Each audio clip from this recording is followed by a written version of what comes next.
where's the separation between the magical and the non-magical? When you're living in a world full of conscious beings, it's there's not so much of a dividing line. So is the plant with the yellow leaves, is that a form of divination? Like you have to read the signs, like, oh, that's that. I know what that's saying. It's saying the pH is wrong.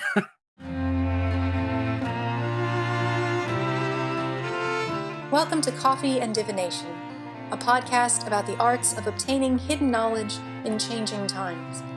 Join me, Joanna Farrar, to chat with experts from around the world on tarot, runes, geomancy, and the many ways divination can help us navigate and plan our paths ahead. I'm happy to be speaking with Isaac Hill today. Isaac is an occultist, an astrologer, and musician, and gardener who lives on an herb farm in central New York State with his wife, AC. You may remember that AC and Isaac have been on the show before. They are both wonderful, and together they host the Plant Cunning Podcast that I'm sure many listeners are also familiar with. He is the author of the recent book, The Zodiac Garden Guide, exploring the creation of a zodiac garden, which we'll speak about today, and previously he is the author of The Heathen Golden Dawn. Before we begin, of course, I also want to mention that the Plant Cunning Conference is happening this year on AC and Isaac's farm from July 24th to the 26th, which is very soon. But if you can make it, I highly recommend it. I won't be there this year, sadly, because I'll be in England, but I was grateful to present and attend in previous years. It's beautiful to see what AC and Isaac have created on their land in New York State. You can find details in the show notes, and even if you've missed the conference this year, check out the Plant Cunning Podcast and their website. As always, if you enjoy the podcast, please share it with a friend and leave us a 5-star review. And of course, you can always find me for more conversations at our Instagram, at Coffee and Divination, and over on our website, where I am excited to say that there will be some very new offerings and announcements about courses and other things happening this fall. So now, enjoy this conversation with Isaac Hill.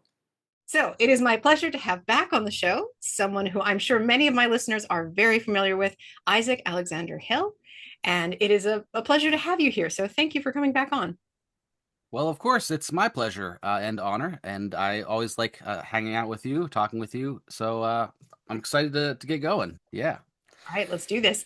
So you know the traditional first question, and you have answered it before. So this is an unusual situation where I'm kind of going to ask you the same question again, but I feel like considering what we're going into with your book today, it makes a lot of sense to go back over.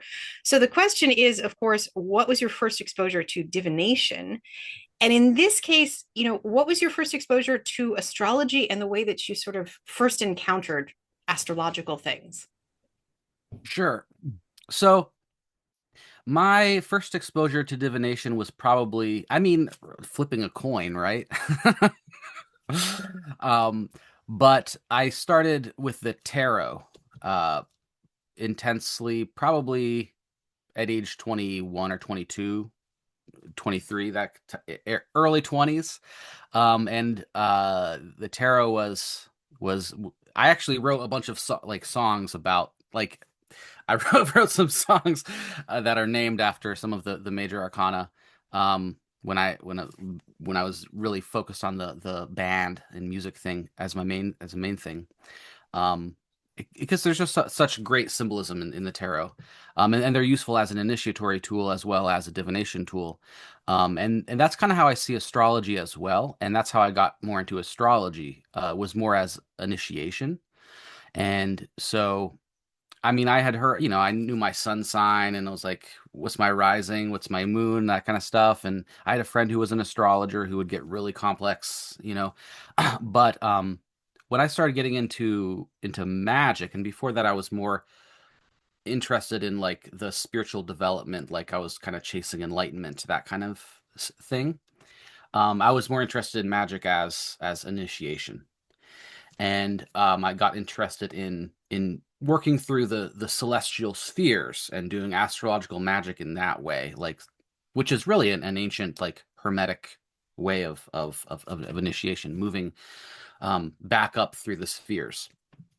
And I think the first book I worked with was Frater Aro's Rufus Opus's Seven Spheres, and so I was doing that for a while. And then I was like, I keep hearing about the Picatrix, and John Michael Greer was translating this with Christopher Warnock. Who's Christopher Warnock? What's this traditional like medieval Renaissance astrological magic. So I started studying with Christopher Warnock and learning like more intense, like traditional techniques for creating talismans. And I also studied horary with him, which is like straight divination in terms of astrology. And I'm still like there's still a conversation about like what is astrology? Is it divination? I mean, that's like a whole can of worms that we could get into. But horary is like very much divination. So that was learning horary was really important for me too. In order to see like how it works and like get practice with astrology, especially. And you get like feedback.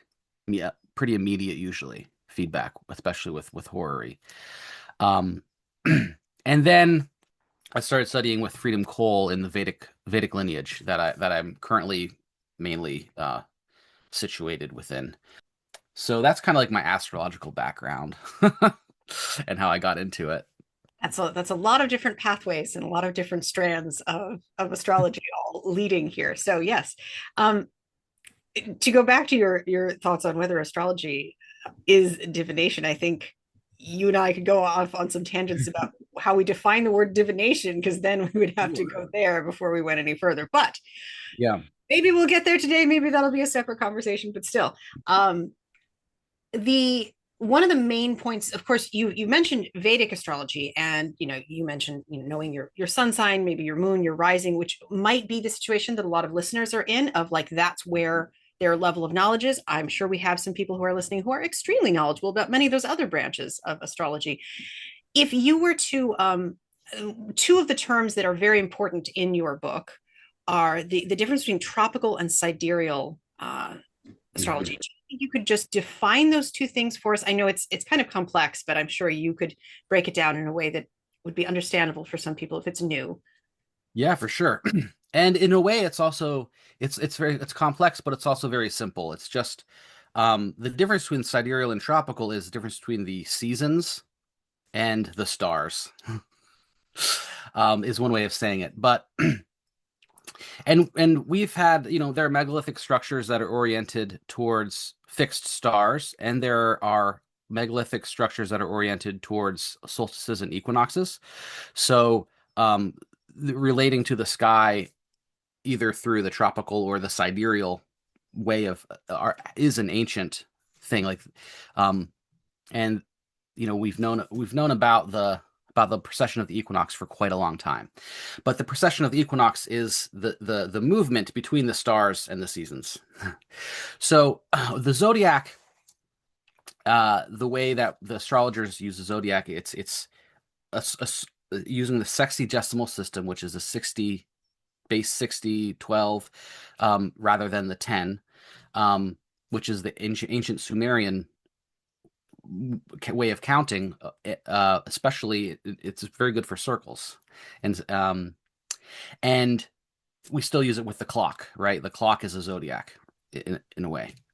But this zodiac is a circle of the sky cut up into 360 degrees, right? That's 360 degrees in a circle.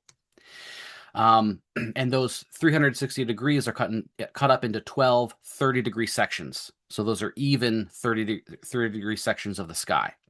And we have 12 because there are 12.3 full moons in a year, in 1 year. So that's why some people say there should be 13 signs or 13 full moons. But we're rounding, so there's 12. And that's why we have 12. And those 12 30-degree sections of the sky are named the same names in both in Vedic astrology and in tropical astrology. But because due to the precession of the equinoxes, they have moved apart by 1 degree every 72 years. So now they're almost a full sign apart. And this is what gives rise to the idea of like the age of Aquarius, when the vernal equinox point will be in the sign of Aquarius, which is still another 200 years or so away, but we could see that we're like maybe at the dawning of that, where the first light is breaking in a certain way. We're like in the getting to the cusp of that change. But the sidereal zodiac is those 12 30-degree sections of the sky attached to the sky at the fixed stars. And in India, we generally attach it at the fixed star Spica. So the fixed star Spica or Chitra is 0 degrees Libra, basically. That's the roughly, but that's the basic way to do it. And then in the tropical zodiac, which we use mostly in the West, and this comes from Persian, Arabic, Middle Eastern astrology. This is the 0 degrees Aries is attached to the sky at the spring equinox. So we have these same 12 30-degree sections of the sky named the same, but they are actually different because of where they're attached to the sky. So maybe at some point the tropical zodiac signs will get new names. Maybe not. Who knows? Names to a certain degree are also are arbitrary. So even though tropical Aries no longer contains the constellation Aries, we still refer to that window, that portion of the sky, as Aries. And black used to mean white or something like that. So there is this arbitrariness to it as well. So that's a little, I guess I got a little complicated there. Does that make sense? Yes, I think so. It really is a matter of the different orientation of what you're, in a sense, could you say it's almost like what you're considering your 0 point is different, but then beyond that, the delineations are basically the same. It's just where you're starting from. Would you say? I'm just trying to come up with like a. Yeah. Yeah. So they are the tropical zodiac, which is used in Western astrology, and the sidereal zodiac, which is used in Vedic astrology. The 0 point is, so the frame of reference is different. One is the fixed stars, one is the seasons. Now there are a lot of differences in technique as well. So there's a lot of things that are similar, and Vedic astrology is very similar to like ancient Hellenistic astrology. And it's also important to note that people like Hellenistic astrology that we currently see is a reconstruction. So we don't even know really everything that they were doing back then. But the Vedic astrology is a living lineage that has been maintained for a long time. So and tropical astrology, there's also a living lineage that has been maintained for a very long time. Yeah, so they're using different techniques too. So there are some similarities, but when I'm using the Vedic astrology, and I'm working with Vedic astrology, I'm using the sidereal zodiac, and then I'm using the techniques that are associated with this tradition. So I'm using whole signs, I'm using whole sign houses, I'm using whole sign aspects, I'm using dashas, I'm using amakarakas and charakarakas, I'm using all these other technical things. But when I'm using the tropical zodiac, when I'm working with the Picatrix to make astrological talismans, or even when I'm doing astrological gardening from this tradition, then I'm using the tropical signs. I'm using applying and separating exact aspects between planets, trines, sextiles, squares, oppositions, etc., which is different than whole sign aspects. They're different kinds of aspects, and so they're using different techniques within each tradition. So that's what makes sense to me in order to be able to like toggle between systems. Mm-hmm. So.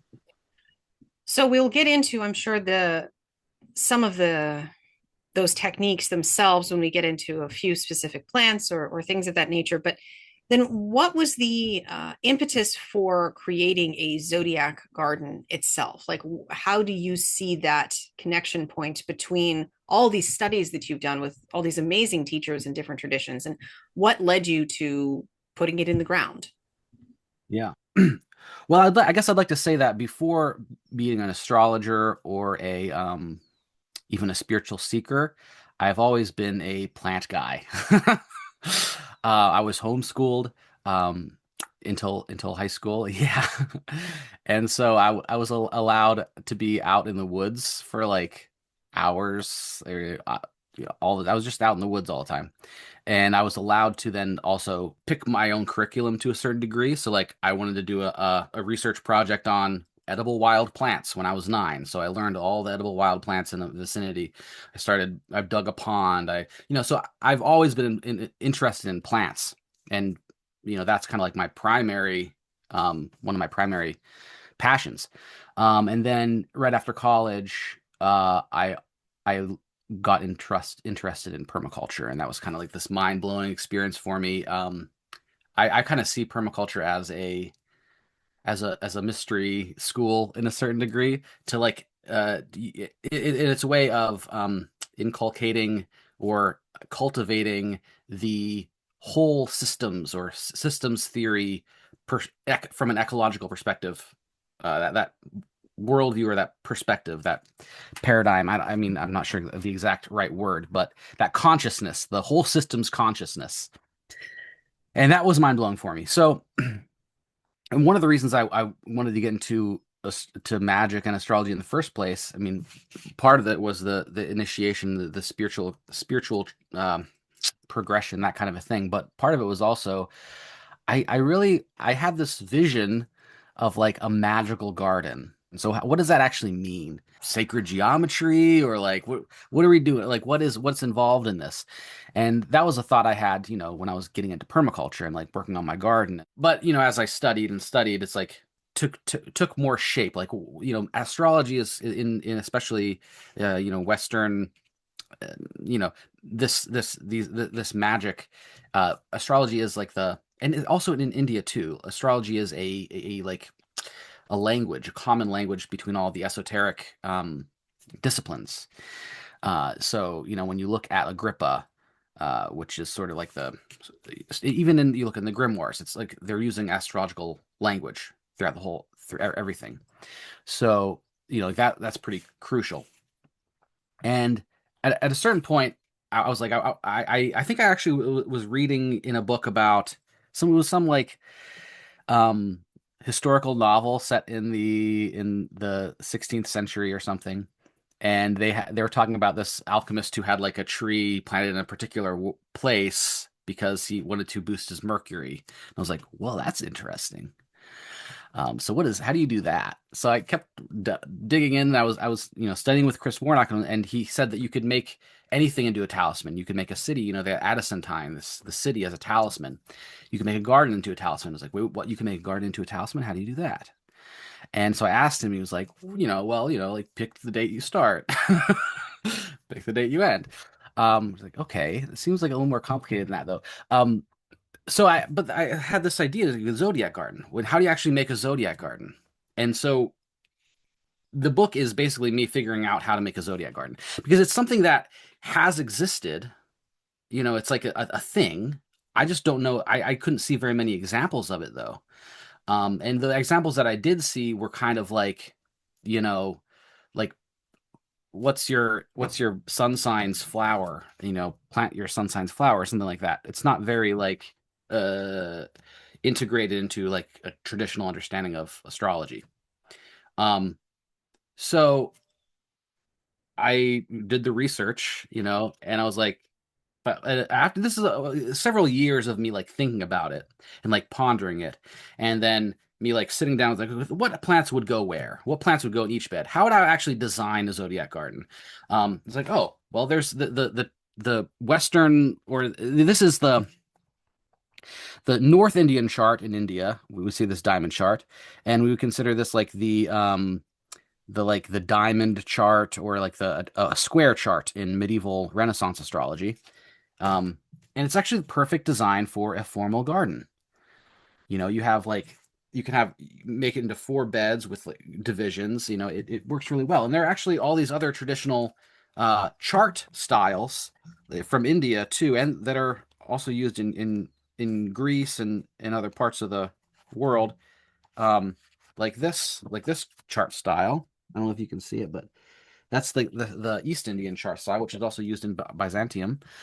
They're wonderful ways of making a zodiac garden. You can also use a circle chart. There's ways to do that too. The circle is a little bit harder to make into a formal garden, but you can do it. And so I was just putting these together, trying to figure it out, and I was like, I'm just going to do it. I'm going to do it. So I had the time. I was like, I'm going to do it. So I did it. And then I was like, well, I better write a book about it so other people can do it if they want to too. If you were talking to someone that was like, I can't memorize every quality of all these different plants or ideas, what do you think the big picture qualities that are found in, this is going to be a little unfair perhaps, that are found in both of the large world traditions that you are a practitioner of would be the most important for people who are just trying to dig in and understand like what qualities to be looking at when they're looking at a list or a plant? Yeah. And I would like to first say that there's this difference between like natural astrology and like judicial astrology is a way to say it.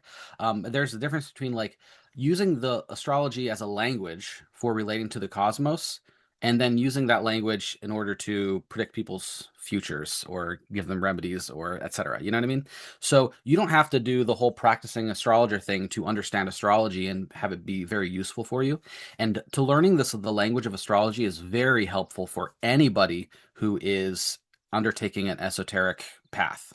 The other core thing is that it's about relation. And that's the thing I think people don't get.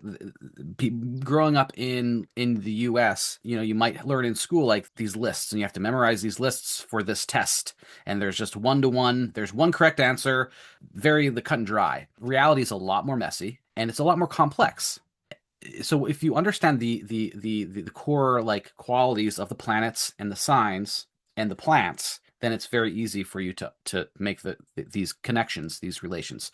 So some of the most important ways for understanding the planets are one, the energetics of the planet, and because those translate directly to plants, because plants also have energetics. And this is the Aristotelian framework is hot, dry, cold, wet, and then those create the elements. The Vedic framework is a little bit different, but it's similar. It's similar. So Mars is hot and dry in the third and fourth degree. It's extremely hot and dry. That's Mars, the planet of aggression, masculinity, blood, like these kind of things. So plants that are very hot and dry are martial. Garlic. Garlic can literally cause chemical burns on your skin. Hot and dry. Now, so that's the energetic way. Moon is cold and moist. It's moistening. It's soothing. So plants like cabbage, which is cold and moist, it's soothing. That can be a moon plant. And down the line, each planet has its energetic qualities.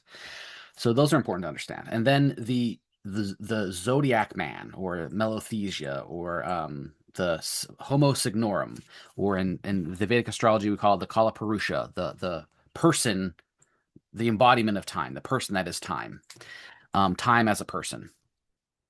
So this is the macrocosm of the zodiac. And in there we have Aries as the head, Taurus as the throat, Gemini as the shoulders and hands and lungs, Cancer as the breasts and the stomach, Leo as the heart and as the spine, and so on, down to Pisces are the feet. So that's the zodiacal human. And this is the core system that Culpeper is using.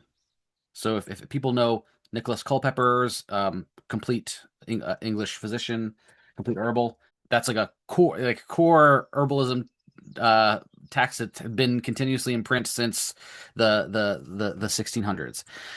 And he's using this astrological framework, and how he's corresponding plants to diseases is, and through planets is these elemental qualities, the actions of the plant. So like Mars is heating, drying. Venus can be relaxing, so he's using this relaxing for Venus.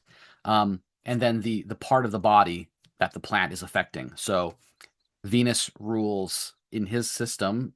Venus rules dandelion because it relaxes the urinary tract. So and Venus rules the reins and the kidneys. So it's like relaxing the kidneys. It's helping you pee, right? So that's Libra. Libra is the reins, is the kidneys. So this is like this framework. Now there's also the magical framework, which is important. And these are kind of the two core, and there's other ways too, but these are kind of the two core. This is like herbalism, this astrological herbalism framework, which is using the qualities and the zodiacal human. And then there's just the magical qualities of the plant. These are the what Agrippa would call the occult virtues.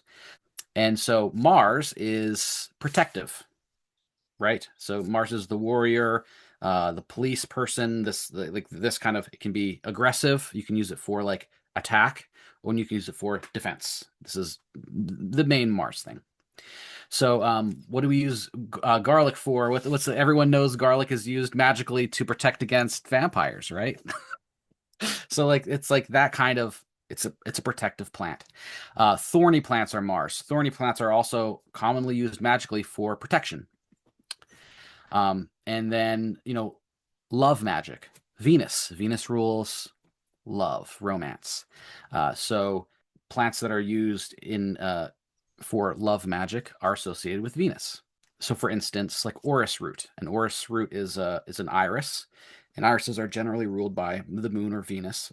But orris is specifically used for perfumery. It's made into perfume, and then because it's used for perfume, it's used for romance, for attraction. So it's a Venus herb, So those are kind of the two ways of relating with plants and planets that I think are especially useful and simple to understand. And they're core. And a lot of people, for some reason, well, I mean, I think a lot of people understand that as well. But it's good to clearly like just go through it and see like how the plants and the planets relate instead of just like reading off a list. Exactly.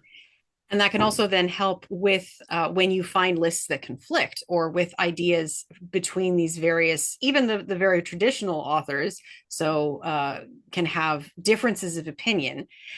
And I was curious when I was looking over your list, have there been ones that when you have been working with the plant and when you were going to, say, put them in the ground, you found that you just fundamentally disagreed with how they had been handled by other authors? Or do you find that usually it's like, nope, that just about lines up every time? You know what I mean? Like, are there ones that you have found that particularly, no, I know that this is traditional, but the place where I placed it in the garden or when I have relationships with this plant, it actually has seemed like it's under a different rulership than I was expecting? Sure. And so I guess the one other thing that's important to note too is that because it's relational, it's going to depend on what the purpose is for working with that plant. In that way that's going to determine how you're relating with it, and so what planetary hierarchy you're relating with it through. So like for instance, dandelion, Culpeper's using it as a Venus plant because it's working on the kidneys. It's relaxing to the kidneys.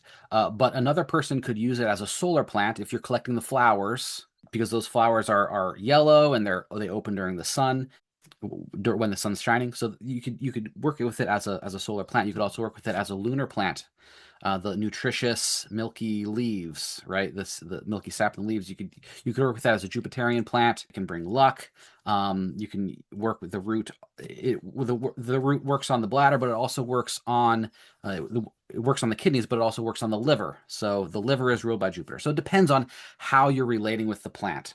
There are a lot of times where authors can have conflicting associations with a plant, and a lot of times it's just based on how they're using it.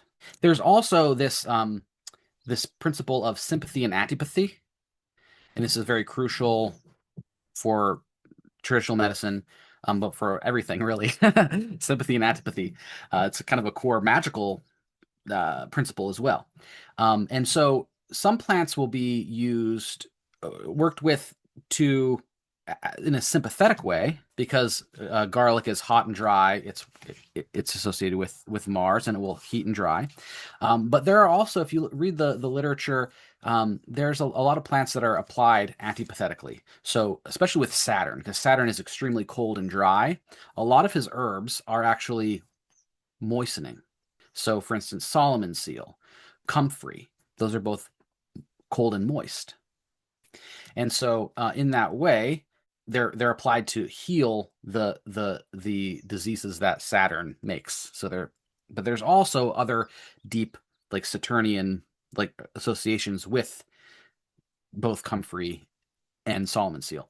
But then also somebody might, so for instance, some people will have comfrey as a Jupiterian plant, and that also makes sense from that perspective. So usually, if there's a conflict, I can see why there's a conflict. It's depending on the use. But so for just now, just like a couple days ago, I got these balsam fir. Well, they're actually Canaan fir. It's a subspecies of balsam fir from West Virginia, and I just have some balsam fir essential oil here. I'm like on a little bit of a balsam fir kick right now. And so I was looking, it's like, what? How do I plant this? Because I'm trying to plant, especially trees, on good elections, and that will depend on what planet I'm associating with that plant or that tree. And so I looked in Culpeper, and he has fir listed as a Mars plant. And that makes I can see why there's like this hot dry quality to it. There's a martial quality to the evergreens in general. Um, but I was like, this is to me, balsam fir is a sun tree. And there's a lot of similarity between Mars and Sun. They're both hot and dry, right? Mars is extremely hot and dry in the third and fourth degree. Sun is more moderately hot and dry. They both are protective, but the sun is more like blessing and this apotropaic protection. Protection again, it removes evil influence, right?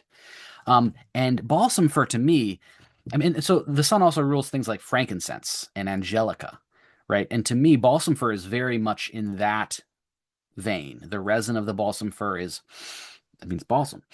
It's it removes negative influence. It also is hot and dry and helps clear the lungs of phlegm. So I'm like, hey, this is a sun plant to me. So I picked I didn't have very much time, but I picked a Leo rising to plant it. So that was one example. Exactly. Yeah. And that's drawing then upon all the other experiences that you have with plants that are within those differing qualities that you can then compare and contrast to for what your purposes are, but also your experience of the plant. So Yeah. you are also, I mean, you mentioned Culpeper. There's a number of many sources that you list in the book, but there's also the traditional sort of folk practices of North America. And Mhm. that has, very deep roots as well, though it is different. So can you tell us a little bit about like how you incorporate that or what your background is in that and how you see that kind of interacting with this? Because then I think that takes us into timing of planting, which you have just mentioned, because that's a big part of your book as well, is how do we get to good sort of electional astrology for planting itself. Um, so because I live in the U.S., my family's lived here for generations, over 7 generations. I've in the North Central Appalachian region. There are a lot of plants here that are from Europe and that Culpeper talks about, but like a lot of the plants are native plants, and I work with a lot of native plants that aren't listed in Culpeper or any of these traditional European or Middle Eastern or Indian sources, right?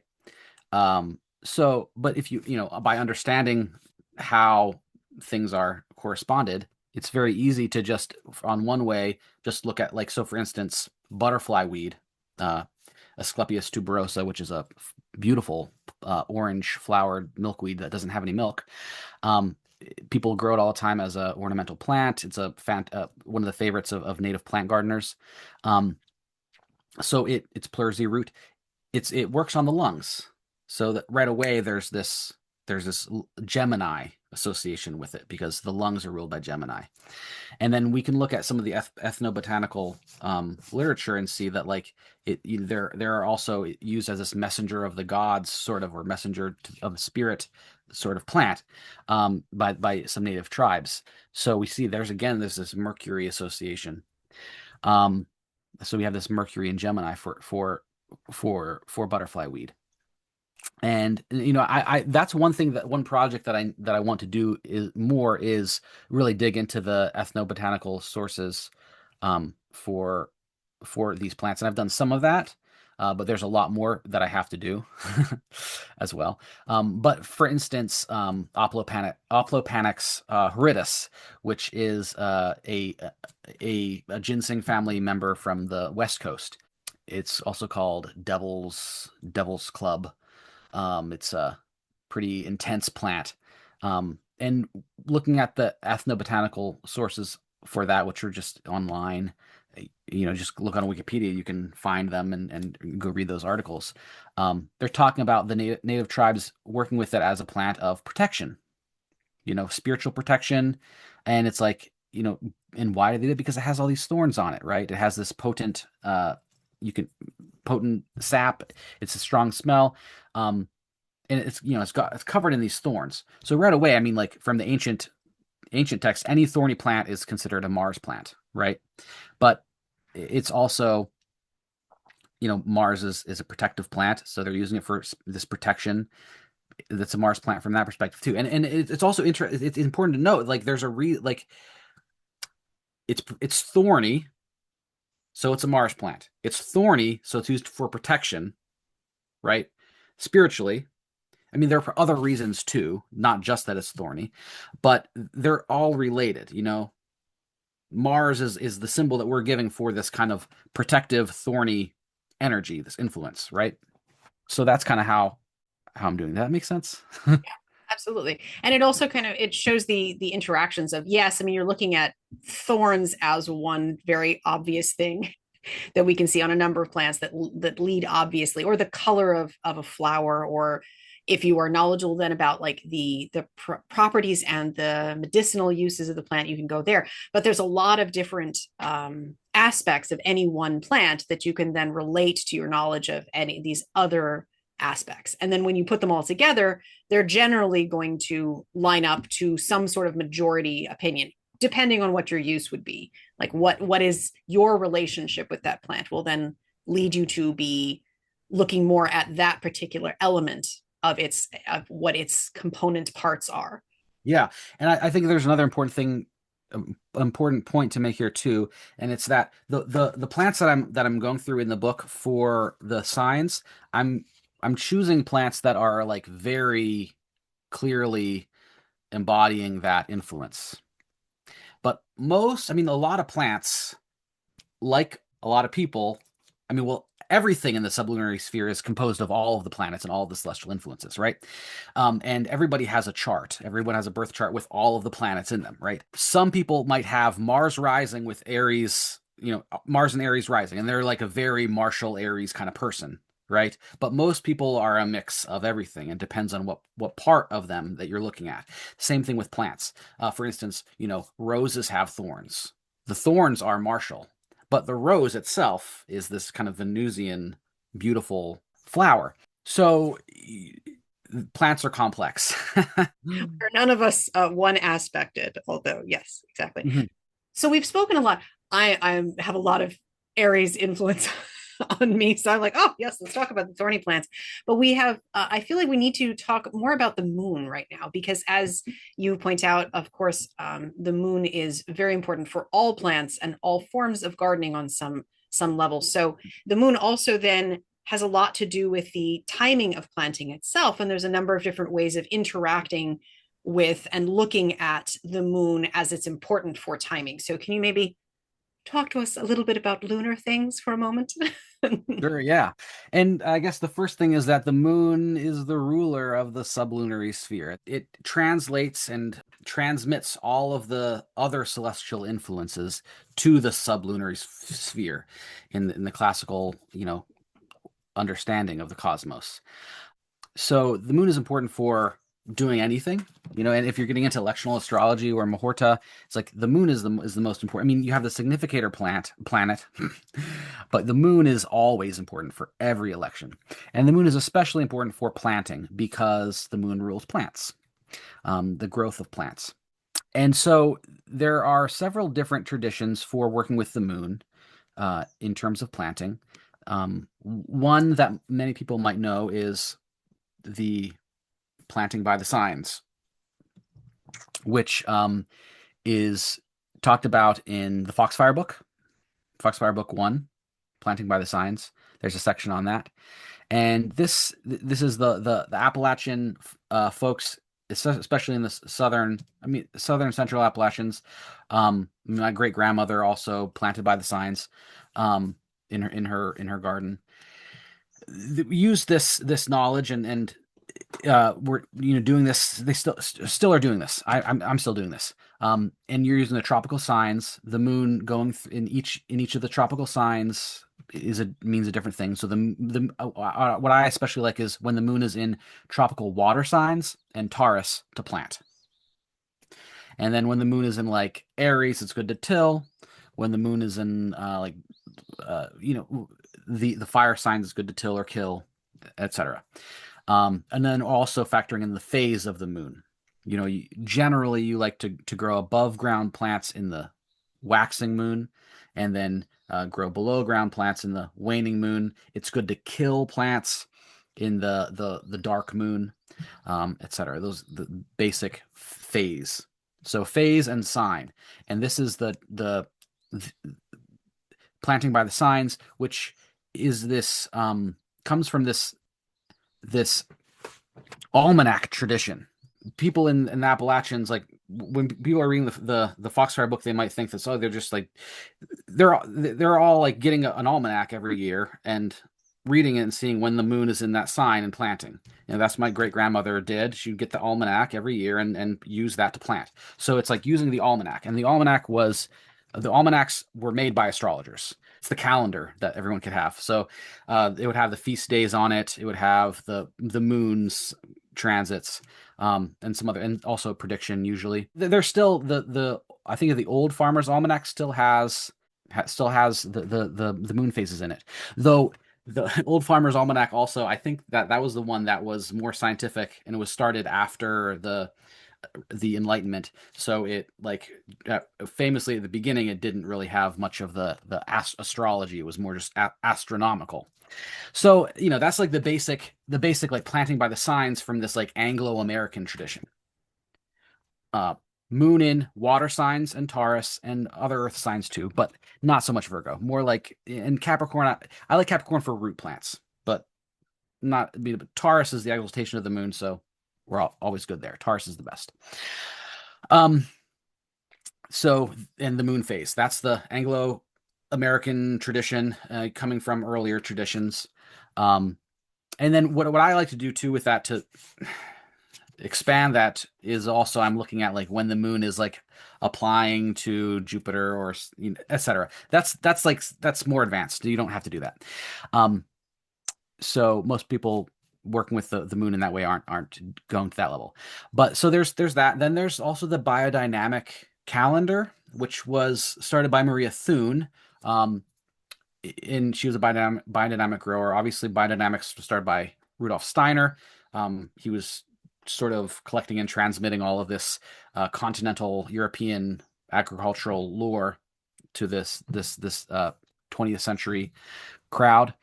And by the biodynamic calendar, it uses a true sidereal zodiac or a constellational zodiac. And so this does not use 30 even degree sections of the sky. They use the actual constellations. And I understand why they do that. Well, it makes sense from this mid 20th century scientific perspective. They're using astronomy, not astrology. All that, so that's kind of how they frame it. And there's a whole system for doing it, and biodynamics is a beautiful system.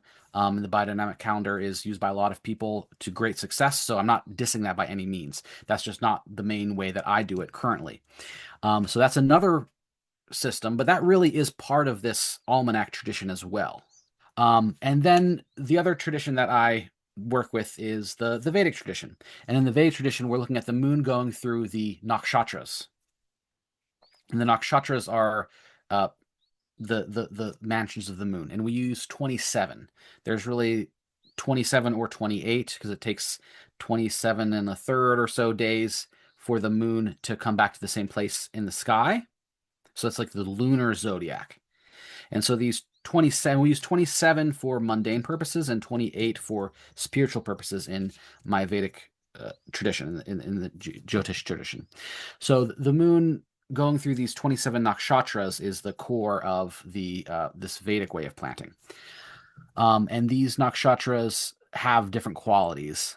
So like Pushya, the nourisher, is this has this quality, has such a soft, nourishing quality. So there's the quality of the actual nakshatra, which is either like fixed or sharp or soft, and there's also the quality of the nakshatra itself. So Pushya is this nourisher, so it's a good time to take medicine or to plant medicinal plants. It comes in early sidereal Cancer, so it's like this home base of the moon, Pushya, and Mula is root. That means root, and so it's actually the nakshatra that's connected to the galactic center. This dark space. So it's this root, and it's good for planting roots, right? But it's also it can be a little bit tougher for other things. You don't want to be planting your flowers in Mula. So, there's this whole system with the nakshatras, and then there's a lot more complicated things that you can stack on top of that. Just like I stack a lot of more complicated stuff on top of the basic moon in the tropical signs, right? So those are the basics, moon in the signs, and then the phase of the moon. Yeah. And making sure that the moon is happy, that the moon, Mhm. in whatever else you are doing, that the moon is not afflicted or in some way in a bad position. Could you maybe give us an example of something where that would not be the case? That if you saw that the moon was somehow afflicted, that you would say, well, in that case, maybe don't do what you were planning. Well, yeah, and so there's also a way to work with. I mean, so earlier this year we had the moon, when Mars and Saturn were conjunct in tropical Aries. It was also during the time of year where that was in the dark moon phase. So when the moon was transiting Aries and transiting Mars and Saturn in the dark moon phase, that's like a afflicted moon, dark moon, angry moon, not happy. I weeded and killed, and I like I just weeded and killed plants for 2 days. And I have that many plants that I have, like I was cutting honeysuckle and pulling garlic mustard and pulling couch grass. Great time to kill stuff, right? So, but then later, when the moon was in tropical Taurus, sextiling, it was conjunct Venus, and it was sextiling an exalted Jupiter in tropical Cancer. That was a beautiful time to plant trees.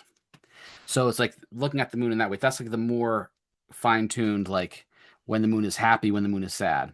Because you could have, I mean, like just the basic, like moon going through the signs. You could have the moon in Taurus and it being afflicted by the malefics. Depends.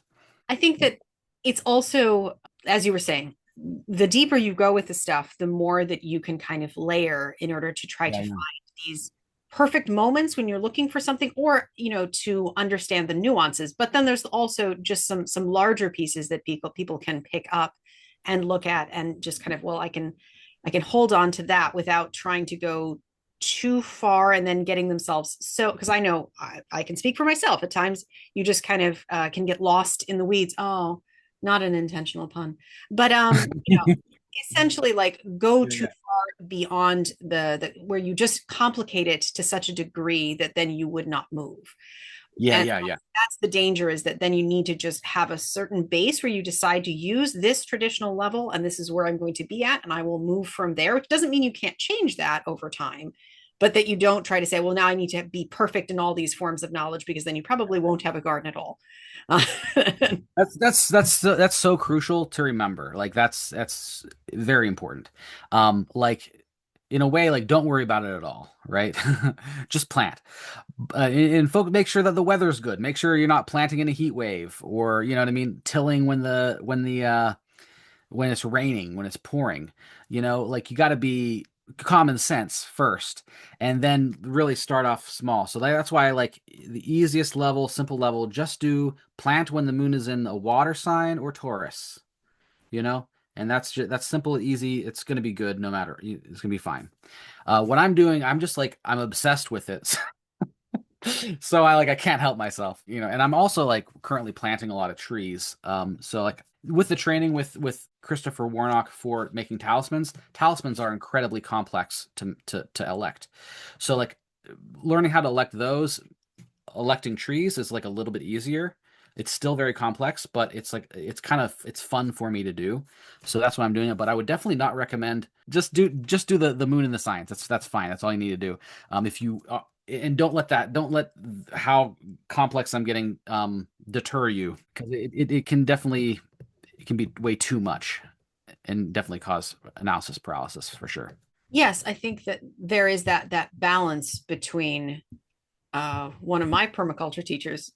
I'm sure that this is old folklore, but I always think of it in his voice, where he just basically said, well, someone asked, what is the best day to prune? And he said, well, when your tools are sharp.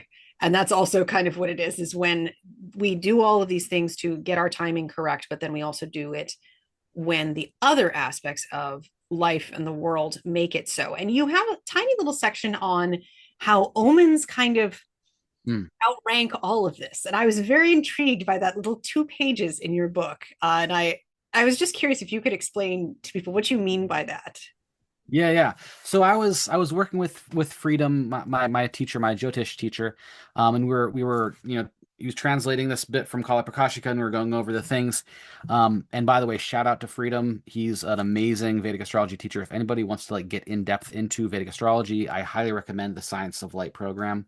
So we were getting into it. And it's like we're getting like with the full complex election or Muhurta from Kala Prakashika. It's really complex. I was looking through best times to plant a fruit tree, years and years, and like there's not one exactly perfect time, right, where all of the rules are satisfied, right? I did find a few ones that were really cool, and I have found some more since then, but they're a perfect election is pretty impossible. A completely perfect election is almost entirely impossible, but a good enough election is possible. And so it's like kind of seeing what the weights are. But as we were working through this, the wording I was using, he was like, you should be a little bit chiller with that, basically. It's like it's not going to be the end of the world if they don't, do all that. And it's like actually also like this is if the omens are as important. And so if like you have this perfect election and you go plant your trees, but then like you have like a crow attack you, when you're planting this trees, like, okay, there's a Saturn thing that I didn't notice about this election, or this is not really the right time. And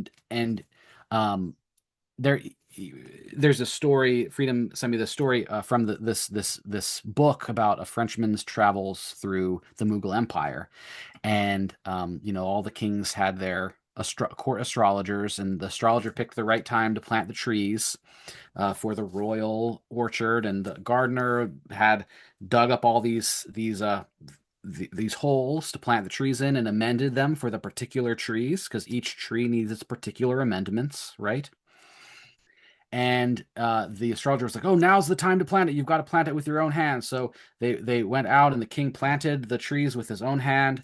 The gardener comes back half drunk, and he's like, "You planted the trees in the wrong holes, right?" So I don't care what this astrologer said.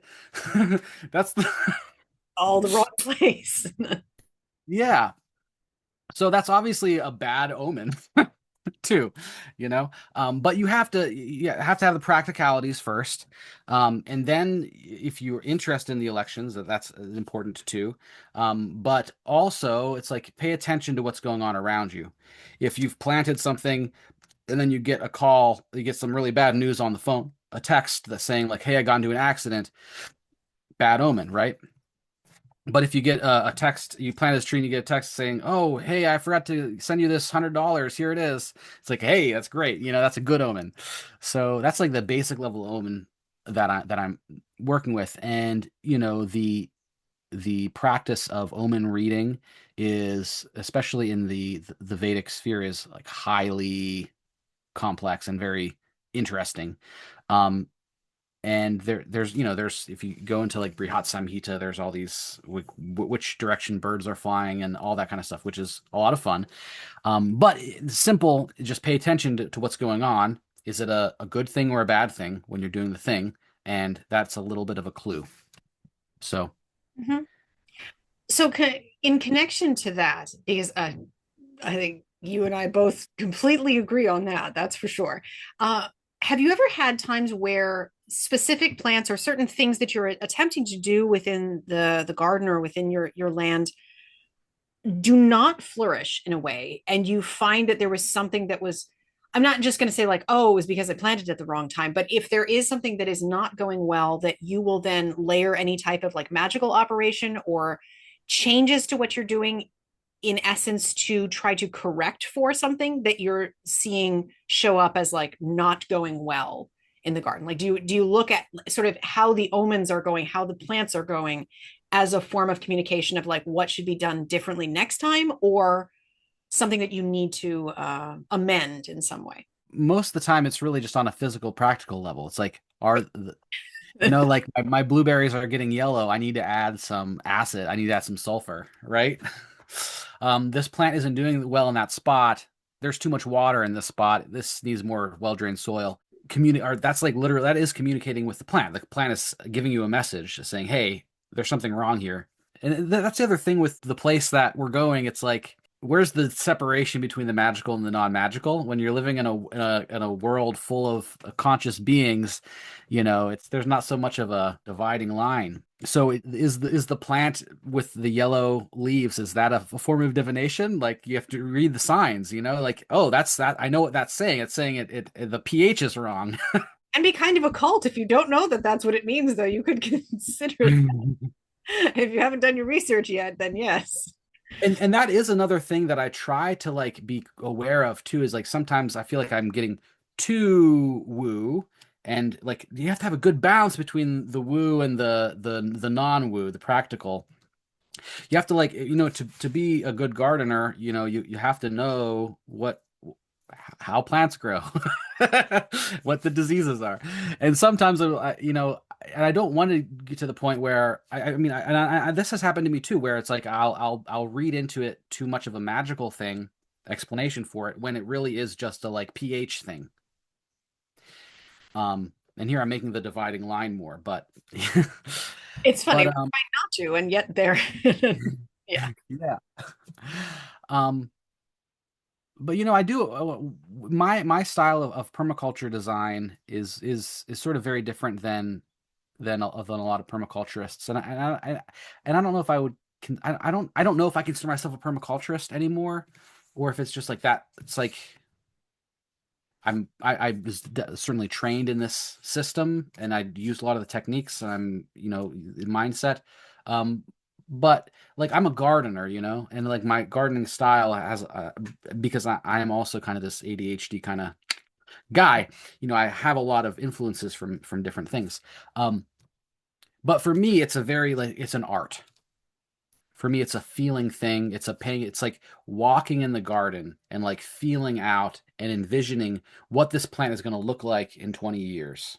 What is this going to be, a big tree? Where it's going to go? Like this envisioning and feeling it to me is a very important part of my design process. And I'm not doing like, this is my personal garden. I'm not like designing somebody else's that needs to be, I'm feeling it out for myself. And so for me, it's very like in a way intuitive, where I'm also using all of my intellectual faculties. I'm what kind of soil this plant likes, what kind of how much light it needs, what functions it's filling, etc.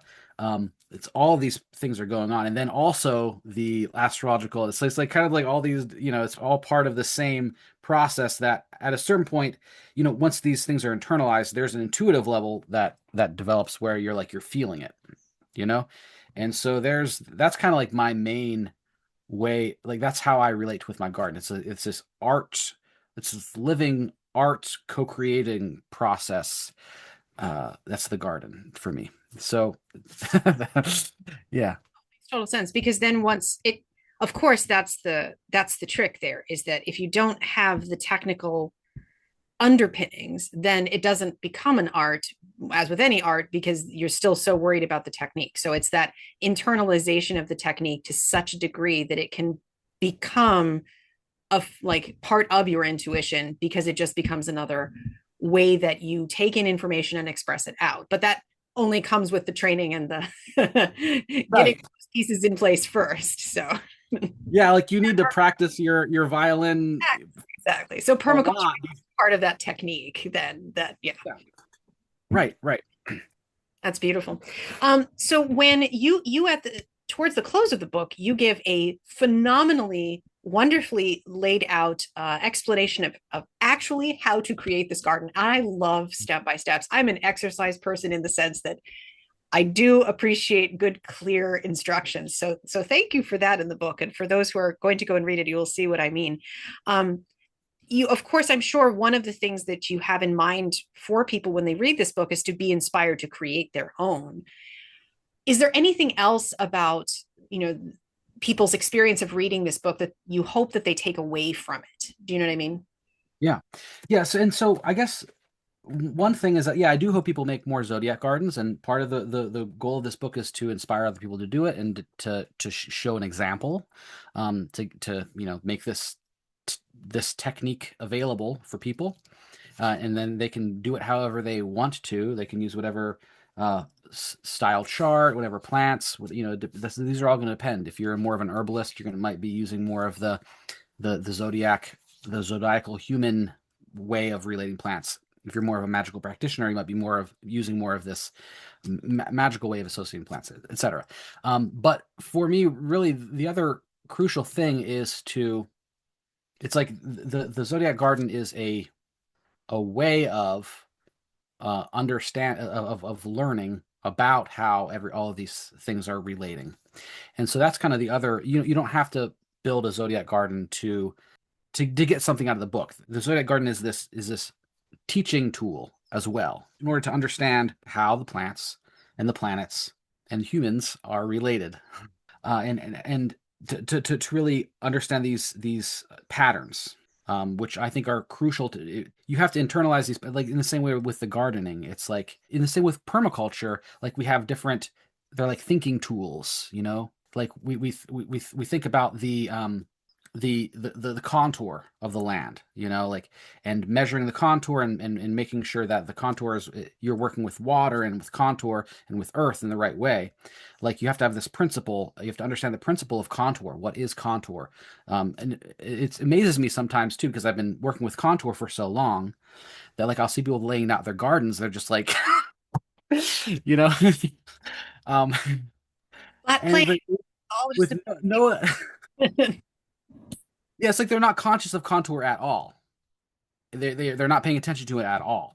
And that's what I see a lot too with people working with planets and plants sometimes these days, is like they just don't understand these like concepts, these principles, that if you understand those, then everything else just makes sense. And so that's sort of the other main goal, is to, like, I'm using the Zodiac Garden as a way to demonstrate and explicate or elaborate on these core principles. That's very fundamental, and I think that comes through beautifully in the book. So thank you for that. Now, I want to tell people where obviously there will be everything in the show notes, but you also have a conference coming up, and I think that this episode will come out before then. I'm Oh, pretty great. sure. So, can you tell people about that? I am so sad I can't be there this year, but I have been there in the past, and it's awesome. So maybe tell people about that and anything else that you want to let people know about. Yeah, yeah. And it was awesome to meet you in person at previous Plant Cunning conferences, and hopefully we'll have you back again soon. Um, and so we have this conference in central New York where AC and I live, in our gardens, in our. You can call it gardens, you call it a farm. It's an herb farm. I don't know. It's not really a farm. We do grow ashwagandha, and we do have some crops that we grow, but it's more of a garden. Um, and so we have this conference. It's going to be July 24th through 26th this year, at our small farm in central New York, and we have some of the premier herbalism teachers in the region, as well as astrologers and magicians. So we have Seven Song and Tammy Sweet and Kate Gilday, who are all going to be speaking, who are some really excellent herbalists. And, Kate Gilday is going to be talking about flower essences, which are working with more of the subtle energies of flowers and herbs.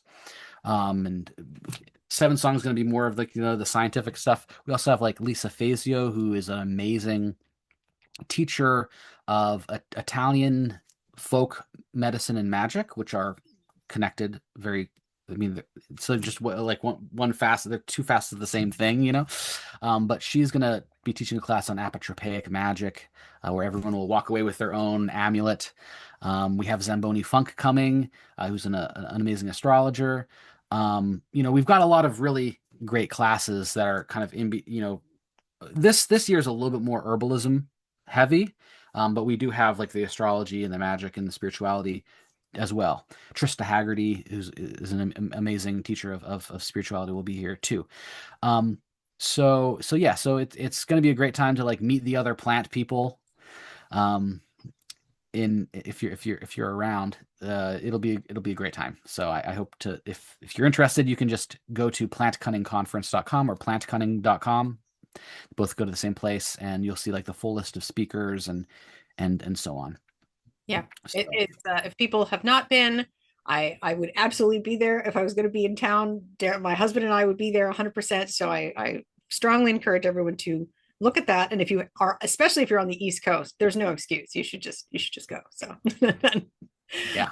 that is wonderful. And thank you so much. Is there any other piece of wisdom that you want to like leave people with before we end? I like to always leave room for if there's something. The way I put it is that sometimes I feel like there's a thing that I have to keep repeating to people, or it's like a thought that keeps occurring that I've been sharing often, or could be related to your book, could be totally separate from anything we've been talking about. Yeah, I guess I feel like I repeated some of the stuff a lot from different ways. But one thing that I would like to say, and this is something I didn't really talk about when we were talking about the zodiacs, but I see different magical systems in general, but also specifically astrological systems as languages. There are these languages for relating with the cosmos. And if we want to talk about astrology as divination, one way of saying that would be like, in order to be like a true astrologer, will be internalizing a system of astrology for many years. And by internalizing that system, then they can understand what the universe is trying to tell them. Right. But and some people will be like, well, which zodiac is the right one? It's like, which language is the right one? Can you talk about can you talk, so we have like a Norway spruce tree. I'm calling it a Norway spruce tree using the English language. There's a native, well, I'm sure there's in maybe there's a Sami language name for that tree. If you're a Japanese person, you might have a different name for that. German might have a different name for that. There's many, many different languages in the world. You can all talk about the same tree using a different language, right? None of those languages are wrong. Like no system of astrology is wrong. What I will say though is there are some systems of astrology that are more complex, and so you can understand more of what the universe is saying. You know what I mean? And so the more there's a bigger vocabulary in a certain way. You know what I'm saying? So, but there's no system that's wrong. And I see it as like coherent systems. So like when I'm working with Vedic astrology, there's a coherent system using the sidereal zodiac and the whole sign houses and the dashas and so on. So there's a coherence, an internal coherence to the language. If you start using all these different words from different languages to somebody, you're gonna sound incoherent. You're not gonna be able to communicate. So that's like another thing that I like to talk about when I'm talking about different zodiacs and language, but also art. These are another way of seeing it is like different ways of creating art. So, you can make a painting of this tree, or a person, using oil paints. and you can make a painting of this tree or of a person using watercolors.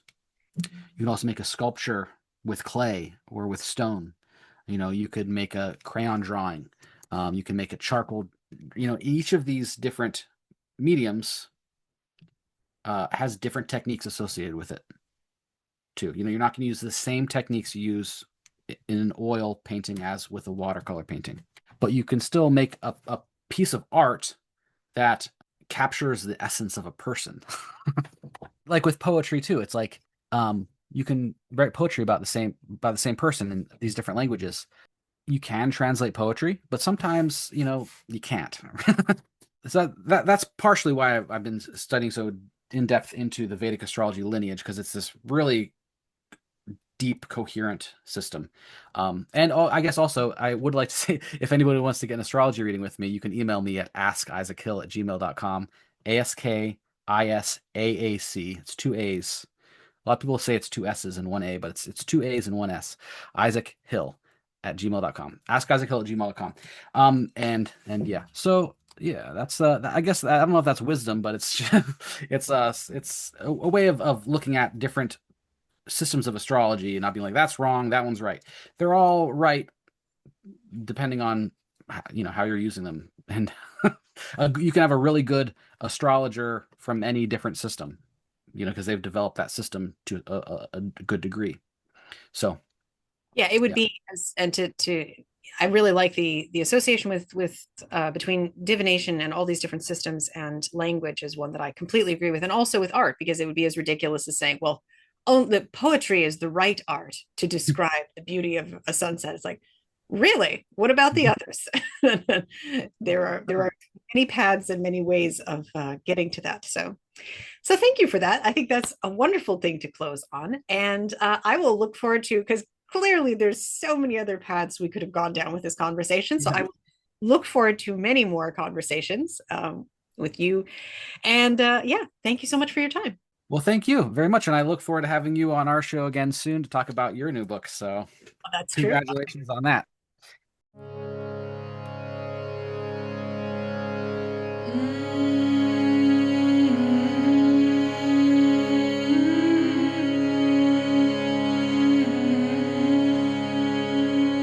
Black moon above, stars overhead, don't you dare go